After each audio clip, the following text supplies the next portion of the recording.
మరి ఇప్పుడు ఏం రోగం పుట్టింది నాకు అర్థం కాదు. ఇప్పుడు ఎందుకు గుంటుతుంది అది? ఎందుకు నీళ్ళెత్తలేవు? వస్తున్నాయా ఇప్పుడు? మరి ఏం చేయాలా? లాగులు వలిగేదాకా చంపాలి. మంచి మాట కాకపోతే ఏం చేస్తారు? మంచిగా కట్టిన ఇల్లు పెట్టిపోయి కదా, 5 ఏళ్ళు నడిచింది కదా, మరి మీకేం బీమారీ వచ్చింది నాకు అర్థం కాదు. ఇంత పొడుగు మాటలు మాట్లాడుతుందా? అడ్డం పొడుగు మాట్లాడుతుందా? పొద్దున్న లేతే కేసీఆర్ చావాలి, నువ్వు 1000 జన్మలు ఇచ్చినా నేను చావనా కొడుకు అనుకుంటున్నావు.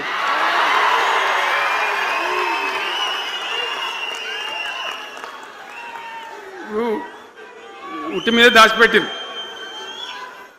మన ఇళ్ళలో దాతారు కదా, ఏది ఉట్టి ఉట్టి అని ఉంటుంది. ఇప్పుడు మీకు తెలుసో లేదో కానీ ఇప్పుడు ఈ మధ్యలో ఫ్రిడ్జ్లు మోపోయిన మునుపు ఉట్టి అనేది ఉంటుండే. ఎండిపోయిన చేపలోకి నీ రొయ్యలో అవి ఉంటుంది, వరుగులు ఉంటే దాంట్లో పెడుదురు. పిల్లికి అందదా ఉట్టి, కింద కూసుకొని శాపం పెడతా ఉంటుంది, తెగాలే పడాలి తెగాలే పడాలి. పిల్లి శాపానికి ఉట్టి తెగుతుందా?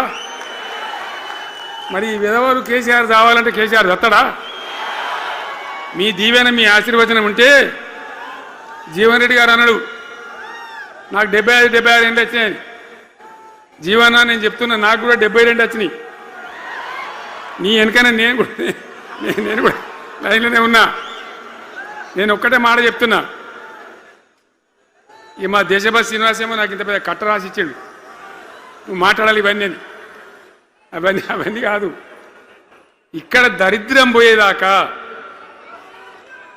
ఇక్కడ టాప్ టు బాటం అన్ని వర్గాల ప్రజలు ఇది మా తెలంగాణ, మేము గర్వంగా బతుకుతాం, సంతోషంగా బతుకుతాం, అన్ని వర్గాల ప్రజలు తలెత్తుకొని వచ్చేదాకా మనం సేవ చేయాల్సిందే, చివరి శ్వాస దాకా కూడా చేయాల్సిందే, తప్పనే తప్పదు. బ్రహ్మాండంగా ముందుకు తీసుకొని పోవాలి. మీరు కూడా నాకు 75 వచ్చింది కాదు, ఇవాళ మీరు 50-25 ఏళ్ళు తగ్గిపోయింది మీ వయసు. అంత యువకునిలాగా అంత ఉత్సాహంగా ముందుకు దూసుకొని పోదాం. తెలంగాణ ఎట్లా మంచి దాని సంగతి చూద్దాం. ఇక ఇప్పుడు అన్నీ ఒక పొదరిల్లాగా చేసినాం. కరెంటు చక్కగా ఉండేనా కేసీఆర్ రాకముందు? కరెంటు ఉండేనా?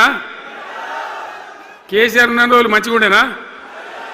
మరి మళ్ళీ ఇప్పుడు ఏం రోగం వచ్చే, ఏం బీమారి వచ్చే? కరెంటు కాకెత్తుకొని పోయిందా? ఆనాడు 7000 మెగావాట్లుంటే ఒక ఏడాది లోపల మంచిగా చేసి 24 గంటల కరెంట్ ఇచ్చినాం, ఒక క్షణం కూడా పోకుండా. ఎప్పుడైనా రిపేర్ అవుతుంది తప్ప, టెక్నికల్ ప్రాబ్లం అవుతుంది తప్ప పోకపోతుండే. అంత మంచి పవర్ సప్లై చేసినాం. దాని తర్వాత యాదాద్రి, భద్రాద్రి ఇంకా చాలా కొత్త సబ్స్టేషన్లు నిర్మాణం చేసినాం, జనరేటింగ్ స్టేషన్లు పెట్టినాం, 20,000 మెగావాట్లు తీసుకొని పోయినాం. ఏది దరిద్రులకు రాజ్యం అప్పయ్యే ముందు 20,000 మెగావాట్లు తీసుకొని పోయినాం. మరి ఏం రోగం వచ్చింది? ఏం బీమారి వచ్చింది? ఎందుకు ఇబ్బంది పెడుతున్నారు? అనేక చోట్ల రైతుల పొలాలు ఎండుతున్నాయి, పేపర్లలో ఫోటోలు వస్తున్నాయి, టీవీలలో వస్తున్నాయి, జనం ఏడుస్తున్నారు. ఎందుకు ఈ బాధ కలుగుతూ ఉంది? ఇది ఆషామాషి వ్యవహారం కాదు, ఇది జీవనమరణ సమస్య, మన బతుకు తెరువు సమస్య. ఓట్లు వేసేటప్పుడు నేను సిల్కలకు చెప్పినట్టు చెప్పిన, ఉల్టా పల్టా ఎటు పడతాడు వేయకున్నాయా, దెబ్బతింటారని చెప్పిన. నా మాట ఇన్నోడు ఇన్నలే. ఇప్పుడు ఏమైంది? ఏం జరుగుతుంది? ఆ రోజు నేను చెప్పిన, వీళ్ళు కనుక గెలిస్తే ఈ దుర్మార్గులు, వీళ్ళ గుండె లోపల తడి లేదు, వీళ్ళు రైతు బంధుకు రామ్ రామ్, దళిత బంధుకు జై భీమ్. అయిందా? అట్లే పక్క ముచ్చట నేను ఇది. ఇక ఇవాళ ఇప్పుడు జీవన్ రెడ్డి గారు చెప్పిండు, కాంగ్రెస్ వాళ్ళు సభ పెట్టినాడు, కాటారంలో బుడరంలో పెట్టినాడు, ఆడ పైసలు ఎత్తారట. ఇది ఒక్క తేపకేసి రైతు బంధు నెలకొకిస్తా, ఎకరానికా అంటే 2 నెలలకు ఒక ఎకరానికి అంతేనా? 6,000 వేసినాం. మా అంతా సిపాయిలను బొచ్చగొట్టుకుంటారు. ఆనాడు ఎట్లా పడేది రైతు బంధు? 10 రోజుల గ్యాప్లో మొత్తం రైతులకు వచ్చేసేది. టంగ్ మన సెల్ ఫోన్ మోగుతుండే మంచిగా టింగున పోయి బ్యాంకాకి వెళ్ళి తెచ్చుకుంటుండే. ఎక్కడ పోయి మరి ఏం మాట్లాడిండ్రు? ఉరుకుని బ్యాంకులో పోయి 2 లక్షలు 3 లక్షలు లోన్ తెచ్చుకొని తెల్లారే ఆనాడే సంతకం పెడతాం, లోన్లన్నీ మాఫీ అయినాయా? ఇట్లా అడ్డగోలు నోటికొచ్చిన మాటలు చెప్పి ఇష్టం వచ్చిన కథలు చెప్పి అర్రాసు పాట పడినట్ట. కేసీఆర్ 10,000 ఇస్తాడా, మేము 15 ఇస్తాం. పెన్షన్లు 2,000 ఇస్తాడా, మేము 4,000 ఇస్తాం. వికలాంగులకు 4,000 ఇస్తాడా, మేము 6,000 ఇస్తాం అనే వరకల్లా మన వాళ్ళు మోసపోయి. నేను చెప్పిన ఇది మోసంరా నాయన, గోసపడతాము, ఇది అయ్యేది కాదు, ఆర్థిక పరిస్థితి లేదు అని నేను చెప్పిన ఆ రోజే మీటింగ్లలో చెప్పిన. కానీ కొద్దిమంది ఆశపడితే ఏమైంది? 1.7%తో బీఆర్ఎస్ ఓడిపోయింది. మనం కూడా 39-40 ఎమ్మెల్యేలు గెలిచినాం. ఇంకో 10 మంది కొద్ది తేడాతోనే ఓడిపోయింది.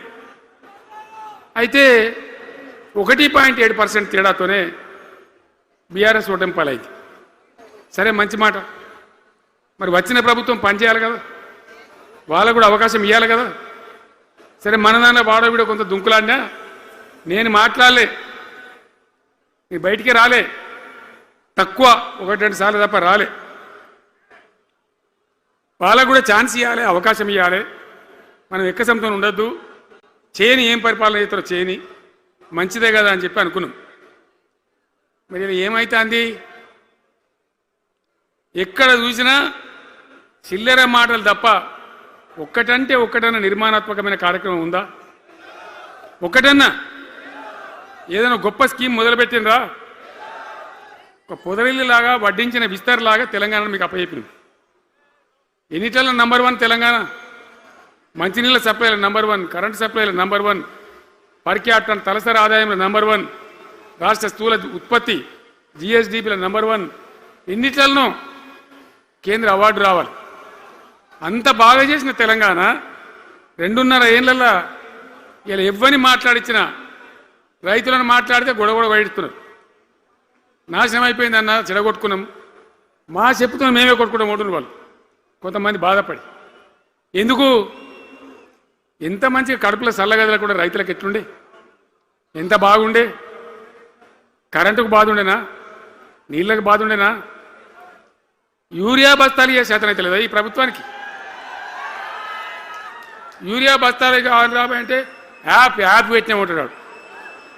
దుకాణంలో లేకపోతే యాప్లోకి వెళ్తా ఈ దమ్ముంటే తెచ్చి దుకాణంలో పెట్టాలి. కానీ ఆ యాప్లు పట్టుకొని తిరిగితే కాళ్ళకు వాపులు వస్తాయి, బస్తాలు మాత్రం దొరుకుతలేవు. నిజమేనా నేను చెప్పేది? యాడ చూసిన ఎరువు బస్తాలు కూడా శాత కాదు ఆఖరికి. అంతకుముందు కాంగ్రెస్ గవర్నమెంట్ ఉన్నప్పుడు అట్లే ఉండే, పోలీస్ స్టేషన్లో పెట్టి అమ్మిండ్రు యూరియా బస్తాలు. ఇవాళ మళ్ళా